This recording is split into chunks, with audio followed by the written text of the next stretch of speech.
Hello guys, welcome to my YouTube channel which is education station. आज हम बात करने वाले हैं प्रोडक्ट लाइफ साइकिल की। So basically product life cycle किसी भी प्रोडक्ट के लाइफ के स्टेजेस को दिखाता है।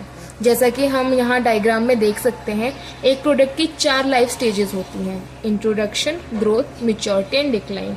आप ऐसा ही डायग्राम अपने एग्जाम में बनाइए, आपको अच्छे मार्क्स मिलेंगे। अब हम इसे डिटेल में, इन लाइफ स्टेजेस को डिटेल में डिस्कस करते हैं। First stage is introduction. Introduction क्या होता है? किसी भी चीज़ को इंट्रोड्यूस करना।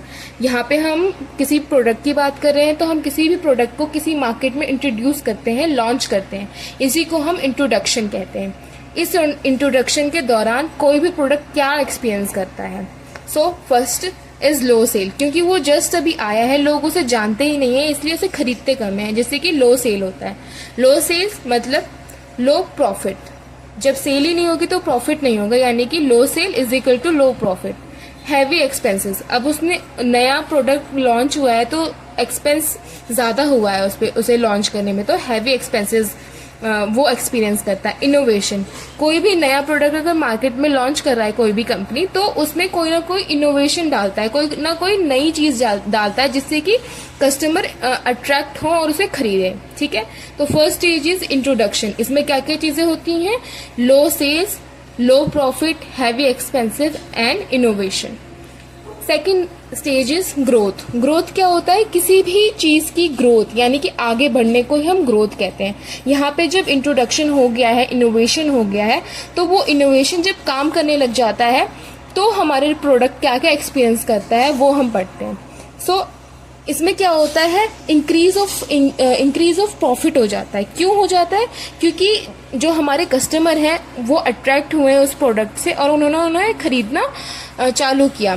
तो ग्रोथ में क्या होता है? इंक्रीज ऑफ सेल्स हो जाता है, इंक्रीज ऑफ कस्टमर हो जाते हैं, और क्या होता है? इसकी वजह से इंक्रीज ऑफ प्रॉफिट हो जाता है। ओके, सो ग्रोथ में क्या क्या चीज़ें होती हैं?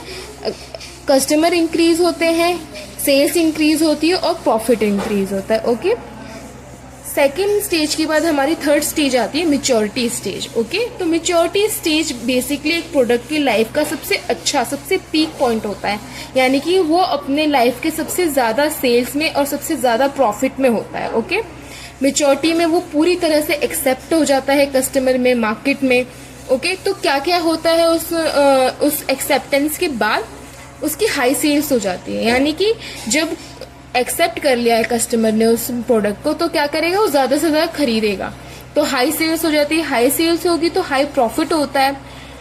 पोटेंशियल बायर मिलता है, जब बायर्स को दिखता है कि ये प्रोडक्ट बहुत ज़्यादा सेल हो रहा है, तो वो बायर भी उसकी तरफ अट्रैक्ट होते हैं जो पहले उसे नहीं खरीद रहे थे। ओके, इंक्रीज ऑफ कंपटीशन, और ये सब देख के क्या होता है? अलग अलग कंपनीज भी सिमिलर ही कैटेगरी का प्रोडक्ट इंट्रोड्यूस कर देती है मार्केट में, तो कंपटीशन बढ़ जाता है। ओके, प्रॉफिट स्टेबिलिटाइज हो जाता है, यानी कि वो एक स्टेज में आ जाता है। ये हमारी थर्ड स्टेज होती है प्रोडक्ट लाइफ साइकिल की, जो कि सबसे अच्छी होती है, पीक पॉइंट होता है एक प्रोडक्ट की लाइफ साइकिल का। Fourth and last is decline. Decline क्या होता है? किसी भी चीज़ का नीचे जाने, यानी कि अब यहाँ पे हम प्रोडक्ट के बारे में बात कर रहे हैं, प्रोडक्ट की लाइफ साइकिल का, तो इसका मतलब है कि प्रोडक्ट की लाइफ साइकिल अब नीचे जा रही है। अब नीचे कैसे जा सकती है एक प्रोडक्ट की लाइफ साइकिल?